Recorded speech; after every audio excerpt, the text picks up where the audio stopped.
그 여호와의 종의 노래에서 두 번째는 여호와의 종의 품성.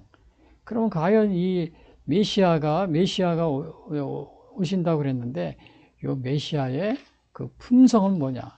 그 성품이죠. 어떠한 성품을 가지고 있는지 이제 그것에 대해서 좀 이렇게 알아보려고 하는데요. 그래서 이것은 여기 이제 1절부터 이렇게 4절에 나와 있는데 1절 먼저 보시면 내가 붙드는 나의 종 내 마음에 기뻐하는 자 곧 내가 택한 사람을 보라. 내가 나의 영을 그에게 주었은즉 그가 이방에 정의를 베풀리라 그랬어요. 이방에 정의를 베풀리라. 그래서 여기 보니까 그 내가 붙드는 나의 종이라고 그랬어요. 내가 붙드는 나의 종. 그래서 요거는 요 종은 누구를 의미하냐면 메시아이신 예수님을 여기 의미하는 겁니다. 메시아이신. 물론 앞에 41장에 고레스도 보면은 그 이사야서 45장은 나의 종이라고 그래요. 이스라엘을 이제 바벨론 포로에서 해방시켜 주는요. 근데 나의 종이라는데 그래서 심지어는 이 종이라고 한 것이 아마 또 에레미야나 또 고레스가 아닌가 이렇게 이야기하는 분도 있어요. 그러나 우리가 여기에서 보면은 제1 여호와의 종의 노래, 제2, 제3, 제4 이거를 보면은 이것은 단순히 그런 고레스나 또 선지자 중에 하나의 에레미야나 또 뭐 이러한 사람이 아니고 예수님, 그 메시아이신 예수님이라는 것을 우리가 알게 됩니다. 그것은 너무나 여기 본문을 보면 분명하게 나타나 있어요. 그래서 이거는 나의 종이라고 그러는데 이것은 바로 우리 앞으로 인류를 구원자이신 우리 예수님을 의미하고 있고요. 그리고 내 마음에 기뻐하는 자고 내가 택한 사람을 보라 그랬어요. 기뻐한다 그랬죠. 내가 기뻐하는 자.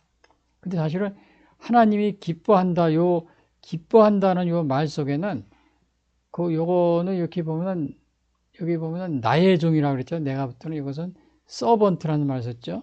그래서 기뻐한다 그러면 I delight 이런 말을 썼는데 근데 요 영어로는 delight지만요. 사실은 요거 히브리어로 보면은 요 기뻐하다는 말이 그 회생제물을 드리실 때 기뻐하는 그러한 뜻을 가지고 있는 단어를 씁니다.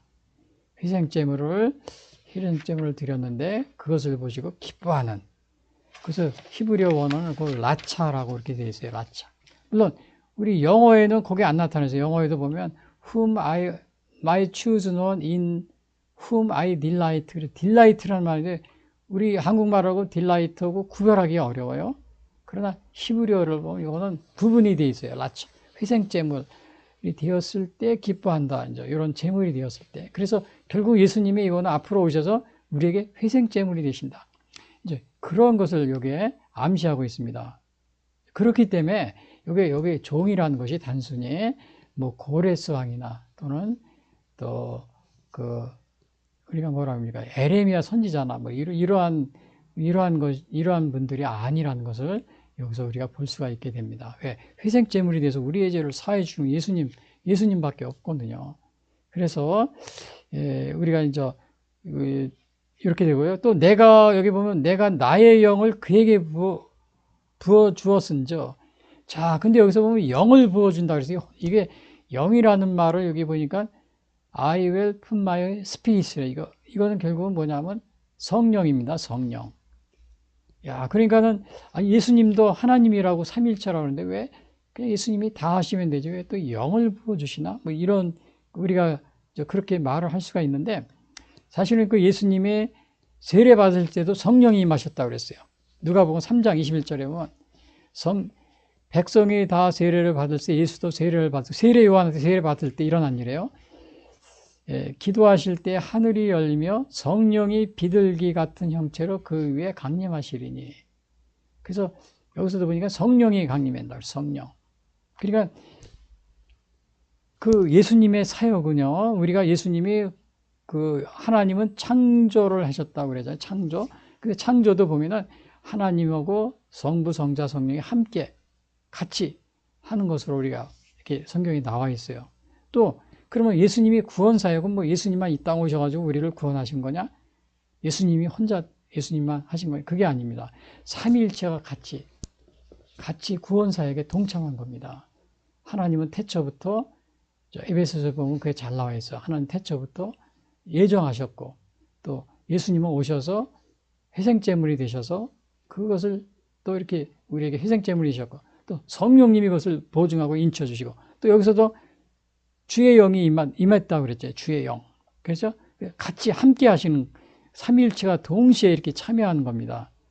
그래서 우리가 그런 걸 볼 때는 그 이사야서 11장에도 그런 말이 나옵니다. 이새의 줄기에서 한 싹이 나며 그 뿌리에서 한 가지가 나서 결실할 것이요 그의 위에 여호와의 영, 곧 지혜의 총명의 영이요 모략과 재능의 영이요 여호와를 경외하는 영이 강림하시.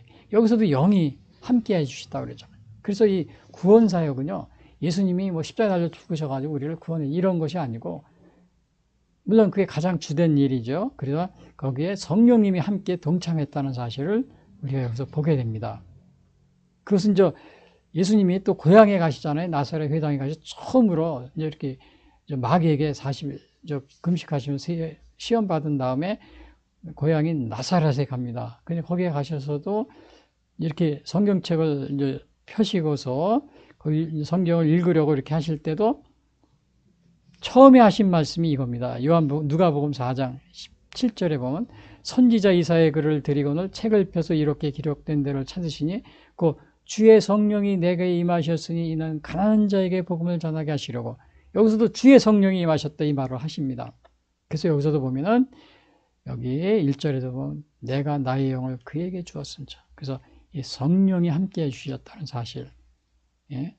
성령이 함께 해주셨다는 사실을 우리가 구원사역에 있어서 그 장차 오실 메시아는 이렇게 성령이 함께 성부, 성자, 성령이 함께 이렇게 구원사역에 동참했다는 사실을 여기서 암시해주고 있습니다. 그래서 여기서 보면 그가 이방에 정의를 베풀리라 그랬어요. 이방에 정의를 베풀리라. 야, 근데 이거는 우리가 이사야서 요거에 대해서는 여기 이사야서 11장 요거 3절에 보면 여기 예수님의 장차 오실 예수님에 대해서 이렇게 예언이 되어 있습니다. 11장 3절에요. 그가 여호와를 경외함으로 즐거움을 삼을 것이며 그 다음에 그의 눈에 보이는 대로 심판하지 아니하며 그의 귀에 들리는 대로 판단하지 아니하며 공의로 가난한 자를 심판하며 정직으로 세상에 겸손한 자를 판단하시며. 그러니까 앞으로 오실 메시아는 이방에 정의를 베푸신다는 겁니다. 공의로 가난한 자를 심판하며 눈에 보이는 대로 심판하지 않고. 사실은 우리 눈에 보이는 대로 하면 속일 수가 있습니다. 속여요. 그렇죠. 그러나 하나님은 속이는 걸 다 알고 있습니다. 눈에 보이지만은 사실 다르다는 걸 알 수 있어요.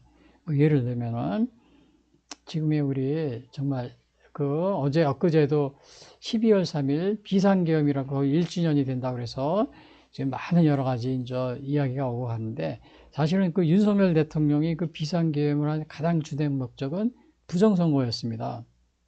부정선거. 이 부정선거가 굉장히 전자 개표기가 도입된 그 일에 한 20년 됐죠. 뿌리가 깊습니다. 근데 이러면은 전산으로 하기 때문에 눈에 안 보입니다. 눈에 안 보여요. 그러니까 언론들이나 모든 정치인들도 다 거기에 아주 그냥 가만히 있는 거죠. 침묵하고, 알고 있는 사람도 있고, 모르는 사람도 있겠지만 다 침묵을 합니다. 왜? 눈에 안 보이니까. 또 특별히 언론이라든지, TV, 신문 이런 데 다 침묵을 합니다. 그러나 윤석열 대통령은 대통령이었고 또 검찰총장을 했고 그래서 그런 거에 대해 잘합니다. 그러니까 그거를 이렇게 눈에 안 보였지만은 그 부정선거라는 거를 너무나 잘 알기 때문에 12월 3일 계엄령을 했을 때 국회에 300명, 선거관리위원회에 300명을 보낸 겁니다. 그래서 국회보다 더 많이 보냈어요. 거기에 선거관리위원회. 왜? 부정선거를 잡아내기 위해서. 그러나 사람들은 눈에 안 보이니까 이거를 오히려 윤석열 대통령이 음모론이다 그래가지고 그냥 탄핵을 해가지고 감옥에 집어넣었잖아요. 그러나 우리 하나님은 다 아시는 거예요. 여기서 뭐라고 그랬어요? 눈에 보이는 대로 심판하지 아니한다 그랬어요. 눈에 보이는, 귀에 들리는 대로 판단하자. 그러니까 우리 하나님은 중심을 보시고 다 아십니다. 예. 그럼 우리나라 판사님들이나 또 헌법재판소 거기서도 눈에 보이는 대로 이렇게 심판한 거예요. 그러나 하나님은 하나님이 한다면 딱 잡아내겠죠. 눈에 안 보이지만은 눈에 안 보이지만 그 눈에 안 보이는 그 전산으로다가 뒤에서 눈에 안 보이게 이렇게 부정을 해가지고 정치인들을 당선시키고 국회의원들을 당선시키고 대통령을 당선시킨 것이야. 이렇게 하나님은 다 아시겠죠. 그 지금 윤석열 대통령은 정말 지금 정말 이렇게 감옥에 들어가 계신데 아마 이것을 눈에 보이진 않지만 이거를 다 아는 사람들은 또 알고 있을 겁니다. 또 그러나 이제 그렇지 못한 사람은 눈에 안 보인다고 그러니까 뭐 그거를 얘기하는 사람은 극우다, 뭐 음모론이다, 뭐 하여간 뭐 별 얘기를 다 하겠죠. 그럼 하나님은 눈에 보인 대로 판단하지 않습니다. 귀에 들리는 대로 심판하죠. 중심을 보시고 이렇게 판단합니다. 그래서 이것도 보시면은 11장 3절이죠. 그의 입에 막대기로 세상을 치며 그의 입술의 기운으로 악인을 죽일 것이며 공의로 그의 허리띠를 사며 성실로 그의 몸에 띠를 삼으리라. 그래서 장차 오실 요 메시아는 내 마음에 기뻐하는 종 나의 종은 내가 택한 사람 이 여자를 보라. 하나님이 이제 내가 나의 영을 그에게 주었은즉 그가 이방에 정의를 베푸는 그런 메시아다. 그냥 단순한 그러한 그 평범한 사람이 아니고 정의를 베푼다. 그래서 이사야 선지자 또 예언 거기에 어떻게 정의를 베푸니 그렇게 여기에 예언이 되어 있습니다. 눈에 보이는 대로 심판하지 않고 귀에 들리는 대로서 판단하지 않고 정의와 정직과 공의로 판단한다.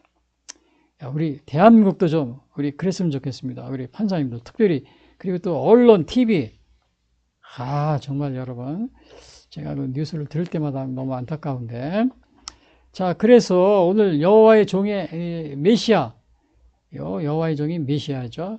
품성이 뭐냐 그거 있고 두 번 여기 보면 또 2절에도 이렇게 나와요. 그는 외치지 아니하며 어떠한 품성이 있느냐 그는 외치지 아니하며 목소리를 높이지 아니하며 그러니까 첫 번째는 여기 뭐였어요? 이방의 정의를 베풀고 정의를 베푼다. 두 번째는 뭐예요? 그가 크게 외치지 않고 목소리를 높이지 아니하고 그 소리를 거리에 들리게 아니한다. 그러니까 이거는 뭐냐면 그 앞으로 오실 메시아는 아주 겸손한 그런 메시아라는 겁니다. 겸손하시고 교만하지 않고 오늘날 보면 우리 세상의 정치인들은 크게 외치고 자기를 드러내려고 그러고 막 그래가지고는 국회나 이런 데서 보면은 크게 외치고 막 그래가지고는 이제 신문에 뜹니다. 방송에 뜨고 그리고 여론 사람들이 저 사람이 누구네 이렇게 알으면 그 다음에는 그렇게 해가지고 뭐 서울시장에도 출마하려고 그러고 뭐 경기도지사에 출마한다고 그러고 뭐 인천시장에 출마한다고 그러고 막 이제 자기 이름을 그렇게 해가지고 알려가지고 크게 외쳐가지고 근데 우리 예수님은 그런 분이 아니시라는 겁니다. 겸손하시고 조용하시고 교만하지 않고 그래서 외치지 않고 목소리를 높이지 않고 소리를 거리에 들리게도 하지 아니하고 그러니까 세속적인 정치적 메시아가 아니기 때문에 이 종으로서의 메시아로 오셨다는 이 특징을 여기서 품성을 또 이렇게 보여주고 있습니다. 그래서 사실은 그거란 것들은 예수님이 수많은 병자들을 고친 그러한 경우가 있잖아요. 그 복음서에 보면 그럴 때마다 예수님은 그 사람들한테 드러내지 않습니다. 조용히 있으라고 그러고 또 내가 고쳤다는 걸 얘기하지 말라고 그러고 이제 그렇게 계속 이제 이렇게 자기를 드러내지 않고 조용히 하는 것을 보게 됩니다. 여기 보시면 또 상한 갈대를 꺾지 아니하며 어떠한 품성이냐 꺼져가는 등불을 끄지 아니고 진실로 정의를 시행할 것이며 그래서 여기서도 상한 갈대를 안 꺾고 꺼져가는 등불도 끄지 않는다. 이런 메시아가 오실 것이다. 요거는 오늘 예수님의 그 품성 중에서 아마 다른 품성도 중요하지만 이거는 아주 우리가 가장 많이 중요하게 생각하는 그러한 것 중에 하나입니다. 상한 갈대를 꺾지 아니하고 꺼져가는 등불도 끄지 아니한다. 그래서 대개 우리 보면은 이 오늘날 이 세속적인 사회는 뭐냐면 약육강식입니다. 약육강식.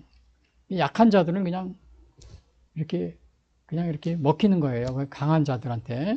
그래서 이제 시장 원리도 그렇잖아요. 약육강식이잖아요. 다 뭐든지. 근데 우리 예수님은 그런 것이 아니고 그 상한 갈대로 꺾지 않고 꺼져가는 등불도 끄지 않는 그러한 그 메시아라는 것을 여기 이제 보여주고 있습니다.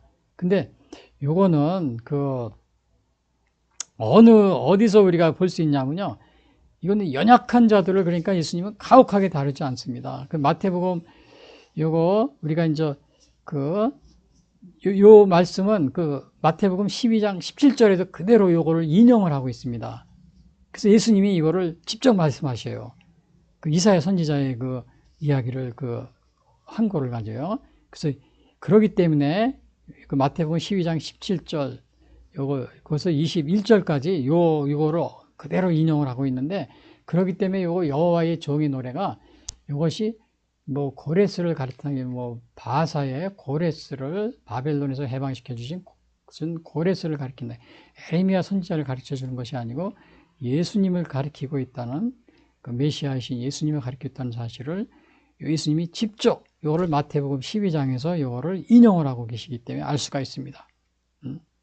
마태복음 12장 17절 이는 있는 선지자 이사야를 통하여 말씀하신 바 보라 내가 택한 종 곧 내 마음에 기뻐하는 바 내가 사랑하는 자로다. 쫙 이렇게 하시면서 상한 갈대를 꺾지 아니하며 꺼져가는 심지를 끄지 아니하기를 심판하여 이길 때까지 하리니 또한 이방인들이 그의 힘을 바라리라 함을 이루려 하심이니라.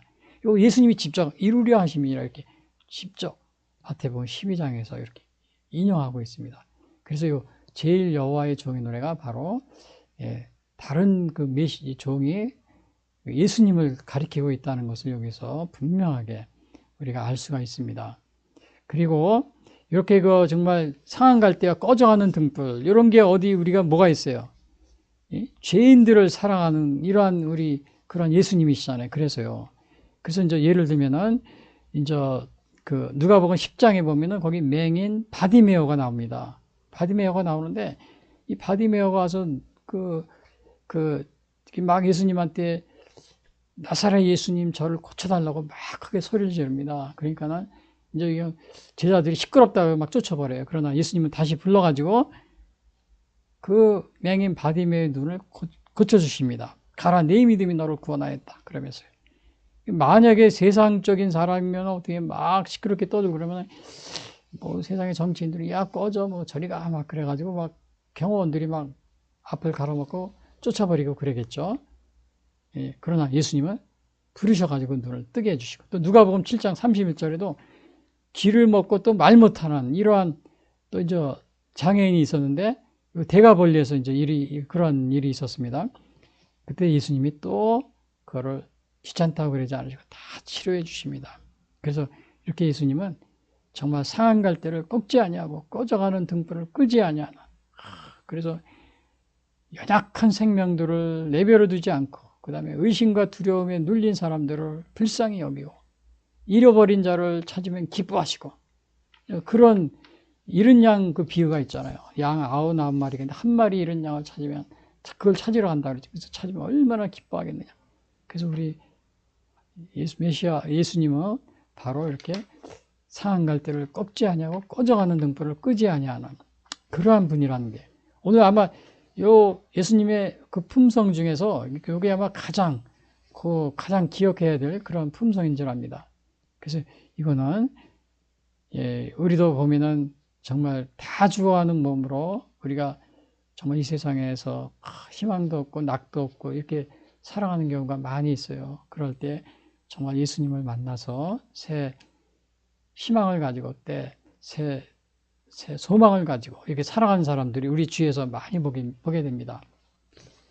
그리고 또 우리 대한민국도 마찬가지예요. 대한민국도 일본 식민지 시대 또 6.25 전쟁 완전히 정말 꺼져가는 등불이었습니다. 이 꺼져가는 등불을 정말 어떻게 보면 이렇게 살아나서 오늘날이 대한민국이 되었는데, 근데 여기에는 이 하나님의 역사가 있었다는 사실, 근데 이거를 정말 오늘날 이렇게 교회를 탄압하는 이 공산주의를 추정하는 이 정치인들이 우리 대한민국의 이 자유민주주의 정체성, 또 하나님을 종교의 자유를 이렇게 중요하게 여기는 이 자유민주주의 체제를 위협하는 공산화시키려고 하는 이런 상황에 처해 있는데, 지금도 지금 꺼져가는 등불, 우리나라가 또 다시 그런 위기에 처해 있습니다. 그러나 과거에 수도 없이 이렇게 상한 갈대와 같았고 꺼져가는 등불 같은 우리 대한민국이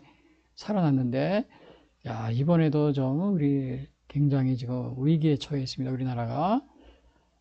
그런데 대통령 탄핵 뭐 이런 걸로 인해서요, 특히 이제 부정선거 이런 걸로 해서 공산화의 위기에 처해 있는데, 꺼져가는 등불, 이거를 또 예수님, 우리 다 같이 예수님, 우리가 이 대강조를 맞이해서 우리 예수님께 기도하고 의뢰함으로써 우리 대한민국도 꺼져가는 등불에 다시 살아나는 그러한 계기가 되었으면 좋겠습니다. 그리고 4절에도 보면은 여기 이제 이게 또 있어요. 그는 쇠하지 아니하면 낙담하지 아니하고 세상에 정의를 세우기에 이르리니 섬들이 그 기원을. 그러니까 우리 여호와의 종의 품성은 뭐냐? 바로 이렇게 정말 쇠하지 아니하고 낙담하지. 그러니까 우리 예수님은 우리 이 땅에 오셔가지고 얼마나 고통을 많이 당하셨어요. 야, 심한 그냥 말로 다 할 수 없는 고통을 당하셨지만은 예수님이 포기하셨습니까? 죽기까지 복종했다고 그랬잖아요. 빌립보서 2장에 보면 죽기까지 복종했다. 그리고 심지어는요, 십자가에 달려서 돌아가시기 바로 직전에도 양편에 두 강도가 있었잖아요. 그걸 전도를 하셨습니다. 그래서 한편 강도에게 내가 오늘 나와 함께 낙원에 있으리라. 그러면서 마지막 순간에도 전도를 하신 것을 우리가 보게 됩니다. 그러니까 우리 예수님은 쇠하지 않냐고 낙심하지 않고 세상에 정의를 세우고, 그 섬들이 그 기원하에 그 모든 사람, 모든 나라들이 그 예수님의 복음을 갖다가 이렇게 부러워한다, 악마한다, 이제 이렇게 하는 것을 보게 됩니다. 그래서 오늘 그러면 제가 이렇게 질문을 하고 있는데요. 여기 보시면은 첫 번째 질문은 신앙생활 하면서 주님의 성품을 닮아가려고 노력하고 있는가? 그래서 우리 메시아 오실 메어의 성품이 여기 다 이렇게 나와 있었죠. 그래서 여러분들도 이렇게 우리 주님의 성품 앞에 뭐 제가 다 얘기했는데, 이제 여러분들이 이런 주님의 성품을 닮아가는데 이걸 이제 성화의 생활이라고 합니다. 이런 것에 여러분들도 이제 이렇게 신앙생활을 더 정진해야 될 그런 자세가 중요할 줄 압니다. 그리고 두 번째 질문은요. 주님은 고난 중에도 포기하지 아니하시고 여호와의 종의 사명을 감당하셨다. 우리 각자에게 주어진 십자가를 지고 주님을 섬기고 있는가? 그러니까 주님은 정말 마지막 순간에도